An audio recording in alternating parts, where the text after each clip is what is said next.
ओम ऐं ह्रीं क्लीं चामुंडाय विचे। नमस्कार।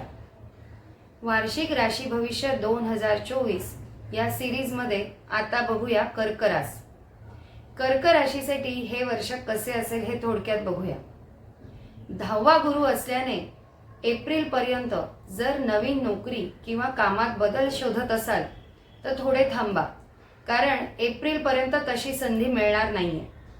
परंतु पुढे 11वा गुरु झाल्यावरती तुम्हाला कामाची नवीन संधी, नवीन जॉब किंवा नवीन व्यवसायाचे चान्सेस येत आहेत। एप्रिल नंतर तुम्हाला संतती संदर्भातही शुभवार्ता कळणार आहेत। ते जर काही शिक्षण घेत असतील तर त्या ठिकाणी त्यांची प्रगती होणार आहे। संततीसाठी प्रयत्न करत असाल तर त्या दृष्टीनेही चांगले योग बनत आहेत।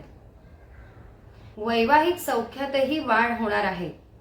तुमच्या जोडीदाराशी तुमचे संबंध चांगले होणार आहेत।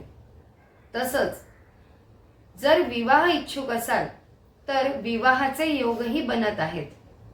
हे संपूर्ण वर्ष तुम्हाला 8वा शनी असल्याने कामाच्या ठिकाणी तुमचं एक्झर्शन वाढणार आहे। त्यामुळे तुम्ही घरात चिडचिड करणार आहात। तसेच तुमचा राग मुलांवर निघण्याची जास्त शक्यता आहे।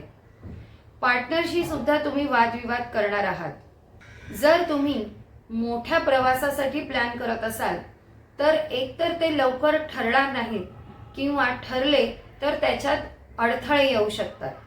ह्या वर्षात वडीलधाऱ्या लोकांशी तुमचे काही विचार पटणार नाहीत, त्यामुळे वादविवाद होण्याचे चान्सेस आहेत। परंतु हे वादविवाद तुम्ही टाळण्याचा प्रयत्न करा, कारण हे तुम्हाला त्रासदायक ठरणार आहेत। आता बोलूया उपायांसंदर्भात। तुम्हाला मून स्टोन वापरायचे आहेत। तसेच कामाच्या ठिकाणी तुम्हाला सिट्रीन वापरायचे आहे। तुम्ही वडीलधाऱ्या माणसांना पिवळे पदार्थ दान करायचे आहेत। तुम्हाला ह्या वर्षात जेव्हा जमेल तेव्हा लघुरुद्र करून घ्यायचे आहे। जर तुम्ही रोज रुद्र पठण केले तर सर्वात उत्तम। शनिवारी दुर्गा देवीची उपासना करायची। 7 मुखी, 9 मुखी आणि 11 मुखी रुद्राक्ष तुम्ही धारण करायचे आहेत। तसेच महत्त्वाच्या कामाला, महत्त्वाच्या ठिकाणी जाताना पिवळा रंग व पांढरा रंग वापरायचा आहे। धन्यवाद।